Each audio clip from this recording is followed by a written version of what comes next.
Hi everyone, welcome back to Judy Living Life.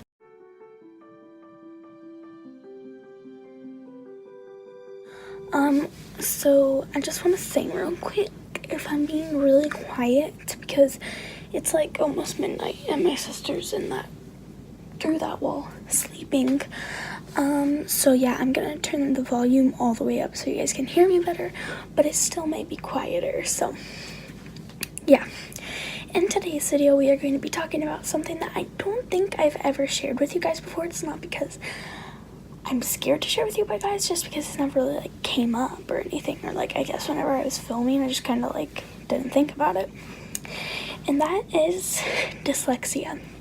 I have dyslexia. My dyslexia is very minor. It's not so huge to the point where like it affects everything I do, but I still do have dyslexia, and it still affects like a lot of the things I do. So we found out I had dyslexia this summer between 8th and 9th grade, so last summer. The reason we found this out is because my mom, who is a speech therapist, started getting really into dyslexia and like wanting to help like kids with dyslexia because they don't have a lot of resources in my city. So she started reading up on it and like, you know, like going into it, searching it. She started going to conferences to like learn about it and stuff, and she realized, she said, I think Jody has this, you know, like because there was just so many symptoms that I had that it just made sense, you know. Forgot to mention that after my mom started researching dyslexia, she opened a business where she uses the Barton system and helps kids and adults with dyslexia learn how to read and write. I get tutored every Monday and Wednesday. So I went and got tested last summer, and I have dyslexia. It's not something that I really want, like it's not anything like I want to like brag about, like, oh, I have dyslexia, but I wouldn't change it because it makes me who I am, and it makes me a better person. Honestly, I think it does. I'm going to be like just talking about it and stuff, I guess. So like some of the things it affects for me is I can't read time on a clock, and if I do, I literally have to like take 5 minutes to figure out the time. So like on a number clock, I guess, with the hand and stuff. What are those called? I'm so young, bro. I can't read time on those. I can't read time on the clocks unless I want to literally 5, 10, 15, like 20 count. Sometimes I can't even remember like simple words. Like I remember one time in kindergarten we were doing my flashcards and my sight words, and my mom literally showed me the word the, and I was like, I know it, but I can't say it, and I don't know why. Another word, and I forget what it was, and that was just recently, I just couldn't say it. Okay, so a couple words that I get confused all the time about is like with each other. There's one in particular, and it's no and now.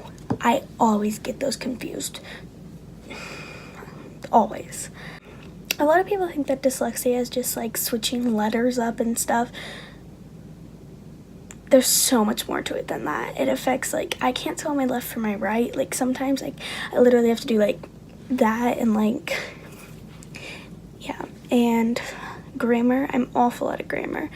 My spelling isn't terrible, but there are words that I just don't think I'll ever be able to spell right. Like tomorrow, Saturday, necessary. There's just a lot of words that I've been spelling wrong for years, and so it's just gonna be hard to change now. I don't know if you guys have ever noticed this, but whenever I say words like hanger, singer, I don't say them right. I say it like singer. Like I say it with the hard G instead of like, I don't even know if I can do it. Singer. Because whenever I was little, I couldn't pronounce those words, and so my mom just taught me to say them with a hard G. So like hanger, singer, linger. Like I never say those words right. Never, ever. I think one of the toughest things about dyslexia is whenever people like are like I can't like trace things. I can't cut things right because my eyes just, they don't, like, my brain just can't think to cut straight. And, you know, So like if I'm cutting wrapping paper or something and like somebody says, Jody, you're doing that so crooked, I say, I can't help it, I have dyslexia. And they say, that has nothing to do with it. And it's just like, what do you think dyslexia is? It's not just about mixing up letters and stuff. It's not. Math is really hard. There's also something else called dyscalculia, but I don't have that. But it's like math, dyslexia. And then there's also something called dysgraphia, which is writing. So yeah, the hardest part about math is the graphs. I hate graphing because my brain just can't focus on the line, and I get confused on which box is which and which line is which, and it's so hard. It's so hard. I always end up getting D's on those tests. My dyslexia is very minor. Like I said at the beginning of this video, it's not something that completely controls my life to the point where I can't even function, but it does affect me. Dyslexia does not limit me. It just means that at school and work, I have to work 10 times harder than the other ordinary person because I have dyslexia. So if I want to get A's and B's, I just have to work harder than most people do. Dyslexia does not define who I am.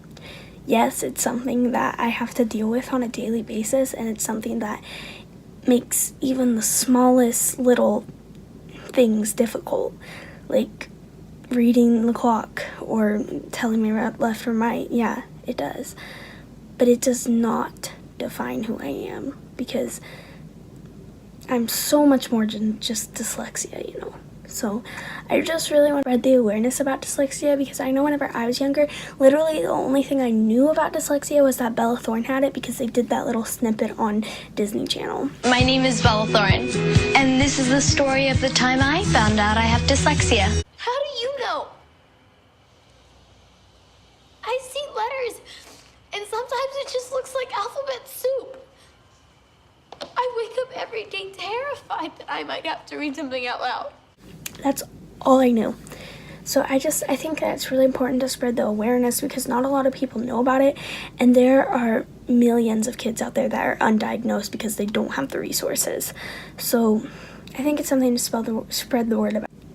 I love you guys all very, very much. Thank you for tuning into this video. If you liked it, make sure to give it a big like. Comment down below what's your least favorite subject in school. And yeah, don't forget to subscribe if you want more videos like this. We are almost at 160 subscribers, so don't forget to subscribe. I love you guys so, so, so much, and I'll see you in my next video. Bye!